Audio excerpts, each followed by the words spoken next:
Have you ever quietly asked yourself, is daily masturbation silently affecting my prostate health? Maybe in those private moments and sleepless nights, or after days when your body just didn't feel as vigorous as before, you've wondered if this habit might be the reason. Or perhaps quite the opposite, is it actually your body's way of taking care of itself? I once had a friend confide in me. I'm too embarrassed to ask the doctor. I don't know who to talk to. But the longer I leave it, the more I worry. And I understand so many men, especially after Fort Yar, carrying that same silent confusion. Is daily masturbation normal? Or is it a hidden threat to the prostate? In this video, we'll break down the myths and invisible fears that have haunted men for generations. I'll share with you what scientists have recently discovered insights that may completely change the way you see this so-called guilty habit. Stay with me. If you're looking for an honest, warm, and non-judgmental space, this is it. And if anything in the upcoming discussion feels unclear, don't hesitate to leave a comment, because your question might be the very thing that helps others find peace too. Now, let's begin. One afternoon, I sat for coffee with Uncle Thon, a man in his 60s who had been retired for a few years. His face was calm. His eyes carried the weight of life. But that day, he chuckled awkwardly and whispered something I suspect many men his age quietly hide. He said, "Lately, it's hard to pee. I'm afraid to go far because I might suddenly need the toilet. And when I do go, I have to strain. Some nights I wake up 3 or 4 times just to pee. I'm embarrassed to say anything, and I don't even know where to begin." I understood. These changes aren't just uncomfortable. They make a man feel like he's no longer himself. Especially when it involves the prostate, that oddly distant term that plays a crucial role in male health. It doesn't just produce semen, it surrounds the bladder, neck, and urethra. So even a small inflammation or enlargement can cause urinary issues. Frequent urination, night urination, difficulty urinating, or the sensation of incomplete emptying. And in fact, daily masturbation, if done in moderation, can help the prostate function regularly, preventing buildup and reducing inflammation. But if it becomes excessive, driven by emotional instability or mental stress, it can backfire, leaving the body fatigued, pelvic muscles overstimulated, and urination even more uncomfortable. Personally, I believe that when your body sends unusual signals, it's speaking to you. If you listen carefully, you'll know when to adjust, when to rest, and when to seek a doctor. Have you ever felt what Uncle Thane described? If so, share it in the comments. Your story might be one that many other men are silently living too. I remember once visiting an old friend named Durnhays, older than me, and has lived alone since his wife passed away. In the quiet of his home, he suddenly whispered, "Sometimes I feel ashamed about my sex drive." At this age, with no wife, no kids around, each time I masturbate, I feel guilty, like I'm doing something wrong. I looked at him and softly said, "There's nothing to be ashamed of, brother." Masturbation, just 2 simple syllables, yet burdened with so much judgment and discomfort, especially for older men who were taught to be stern, proper, never showing emotion or personal needs. Over time, they begin to feel confused about something that is, in truth, deeply natural. The truth is, masturbation isn't a vice, a weakness, or something shameful. It's a normal physiological function, a way to release, to connect with oneself. For the prostate, it helps flush secretions and prevents blockage, something modern research confirms as beneficial. But understanding it correctly is key. When masturbation arises from natural desire, not loneliness or emotional avoidance, it's healthy. But if done to numb sadness or escape isolation, it can turn into a cycle of emotional harm, offering no true relief, only deeper guilt. To me, masturbation, when understood correctly, can be a beautiful part of healing, especially in old age, when we must learn to be gentler with ourselves. Do you agree? If you've ever wrestled with the tension between need and shame, share your story. Who knows, It might help someone like Dung was helped that day. I once listened to Uncle Mike's 70-something neighbor talk about his youth. He said back then, just mentioning self-pleasure made the whole village blush. Some even warned, if you do that too much, you'll go limp and your wife will leave. It sounds silly now, but that fear was real. And over time, it embedded itself deep into many men's thinking. Even today, that stigma still lingers. The cultural shame around masturbation doesn't just embarrass men, it makes them feel guilty for doing something entirely natural. They hide, they deny, and eventually blame themselves. It stops being about biology and starts becoming emotional damage, a feeling of being forbidden from living authentically. These stigmas came from a time of ignorance, tight-lipped morality, and lack of information. But we live in a new era. Science has spoken. Doctors have spoken. Even the once silent are beginning to speak. Masturbation, when healthy and balanced, won't make you weak, won't damage your prostate, and won't make you a bad person. It's time we gently lift that burden for one another. So fathers, uncles, brothers, when they face the changes of aging, won't suffer in silence, so they can ask, share, and feel they still belong in this world. If you've ever believed those old warnings or felt shame for having natural desires, I hope you'll take a new look with compassion and kindness toward yourself. Sometimes, freedom begins by letting go of an old belief. What do you think? If you've carried this shame for years, tell me your story, because sharing is healing too. I remember once, Uncle Lee, 65 years old, widowed for nearly a decade, asked me over to fix his television. As we waited for it to boot up, he suddenly asked, "Do you think men my age, who live alone, should masturbate?" To be honest, I don't do it because of physical need, but because I miss that feeling of closeness. His question left me silent for a moment. Because I understood behind the word masturbation, something seemingly simple, were layers of emotions older men didn't know where to release. Loneliness, longing, and the need to reconnect with themselves. Very few people speak about masturbation's positive effects in that way.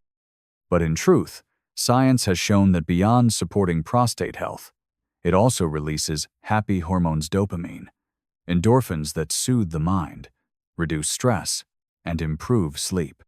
For older people who suffer sleepless nights and constant unease, that can be a precious thing. Masturbation isn't always about desire. Sometimes, it's simply a way to feel alive, to feel our body, to remember we still have value. Especially for men who've experienced loss, heartbreak, or simply the quiet absence of a once-present family. I believe if something brings you comfort, helps you sleep, brings peace, and harms no one, why should it be hidden? Masturbation, when not obsessive or excessive, can be a very healthy part of life, even after 60 or 70. Have you ever spent a quiet night just reconnecting with yourself? Not with logic, but by listening to your emotions, your body, your suppressed needs. If you have, then you know. Healing doesn't always need to be dramatic. Sometimes, all it takes is allowing yourself to live honestly, softly, and that's enough. If you've ever experienced that, share it with me, because someone else may be longing for the exact reassurance you once needed.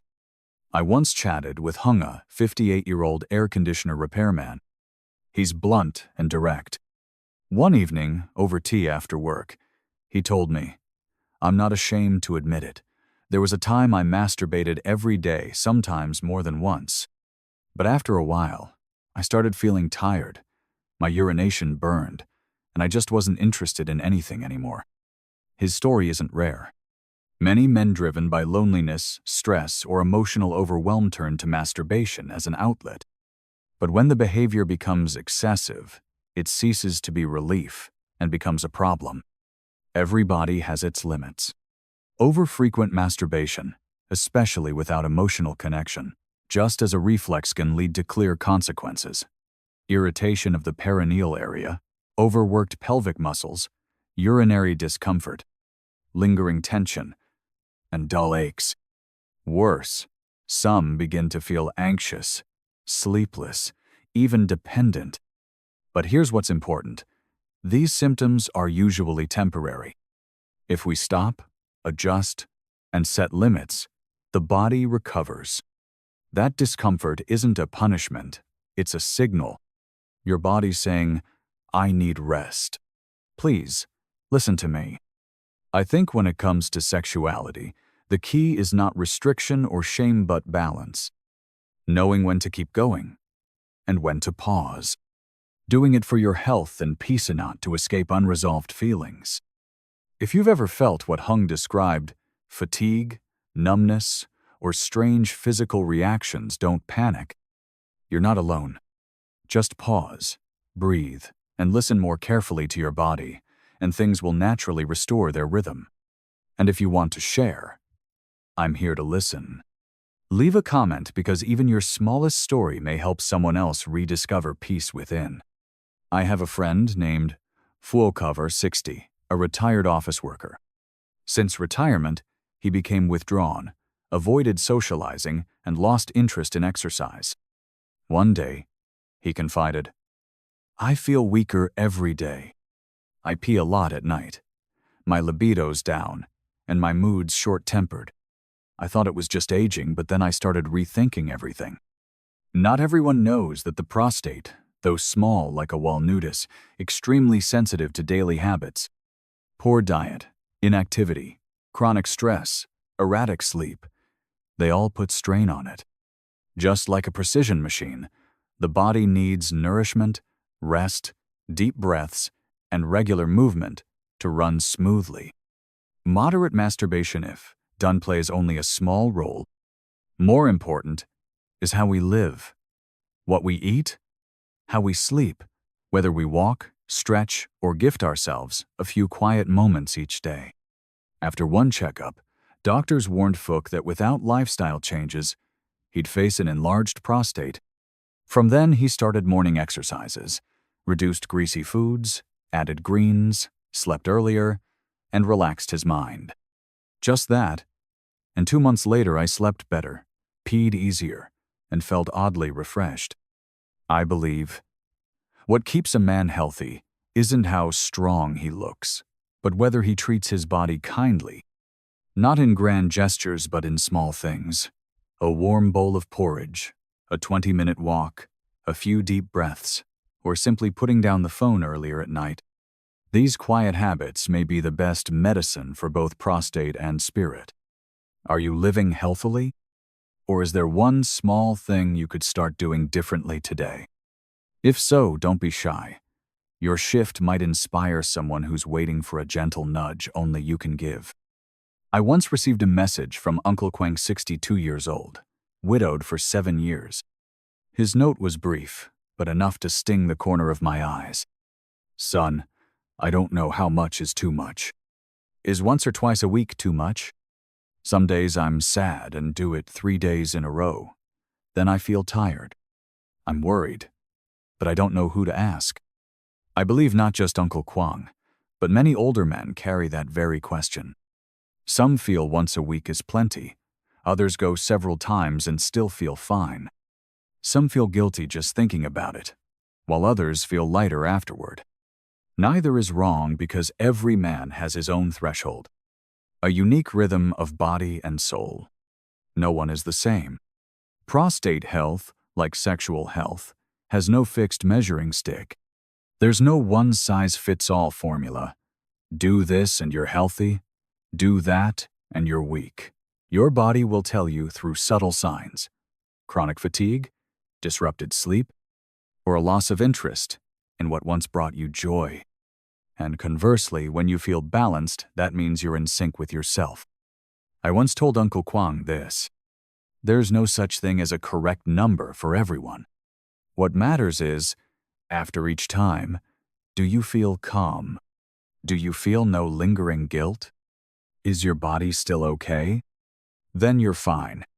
We live in an age where the internet can answer anything, but it can't always answer what's right for you. Some answers live only in your body and feelings. And I believe that when we listen to ourselves with gentleness, we'll find our own threshold not imposed, not feared. If you've been unsure like Uncle Kwang, wondering if you've crossed a line, pause for a moment. Listen to your heart. Your body never lies. And if you've been through this, or have advice for others like him, share it. Perhaps your truth is the mirror someone else needs to find their own reflection. I also recall a moment during a routine health check. In the waiting room was a man around 65, named Hao. He kept flipping through his medical booklet before turning to me and asking, a bit anxiously, "Do you think I might have cancer?" "I've been masturbating kind of frequently lately. People say it damages the prostate." I looked at him, and in his eyes I saw more than worry. I saw fear. That vague, haunting fear born not from facts, but from hearsay. The truth is, many of us live in a forest of information, but lack simple, scientific, and kind understanding of our own bodies. That's why people fear. Masturbate regularly, and you'll lose your virility. Don't do anything, and your prostate might clog. One day you're told you'll get addicted. The next, that you must do it for health. And just like that, a completely natural act becomes a psychological burden, always tainted with guilt. Scientific information isn't here to shame or dictate it's a flashlight. It helps illuminate your fear, helps you see what's true, what's safe, and when to stop. Once we understand, the fear dissolves not because we're braver, but because we're no longer blind. I believe if Uncle Hao had someone calmly share what science says about masturbation, that it doesn't cause cancer, doesn't damage the prostate if done in moderation, and can even help reduce stress and improve sleep, then he wouldn't have looked so haunted that day. And many others wouldn't have to live in shame, silence, or feel like they're doing something wrong. Personally, I believe knowledge is the strongest medicine for healing emotions. When you have the right information, you no longer depend on rumors. You get to choose how to live freely, without shame or fear. If you've ever felt lost Googling unmentionables in the dead of night, know this: you're not alone. And if something in this video brings you peace, I hope you share it. Because someone out there, terrified like you once were, may find peace through your words. I know that when people hear words like masturbation or prostate, many will want to scroll quickly or watch silently like it's a topic best left undiscussed. But here we are, you and E at the end of this video. Step by step, we've unraveled myths, faced ourselves, and more importantly, acknowledged this truth. Your body deserves to be understood, loved, and cared for without judgment or shame. You may be 50, 60, or older. You may live alone or have a partner by your side. But in any situation, the changes in your body, especially around sexuality and prostate health, can bring anxiety, self-doubt, or quiet secrecy. But know this: the very act of opening up, asking questions, and seeking understanding is already a deeply honorable step. We don't need to be perfect. We don't need to fit into anyone's standard. All we need is to understand ourselves. And as you've seen, science is not against you. It doesn't demand. It gently guides, showing what works, what harms, and what, though misunderstood, can in fact be healthy. If masturbation helps you relax, sleep better, or feel alive, there's no shame in that. If at times it becomes tiring or overwhelming, that's not a sin either. It's simply a signal. Your body is asking for a different kind of care. And if you've ever lived with guilt or fear over something so small yet personal, then today, I hope this video becomes your small door to step into the light. Softly, without pressure. I've always believed that the most honest truth, 7, if hard to say when shared with empathy, can reach the hearts of those quietly longing for answers.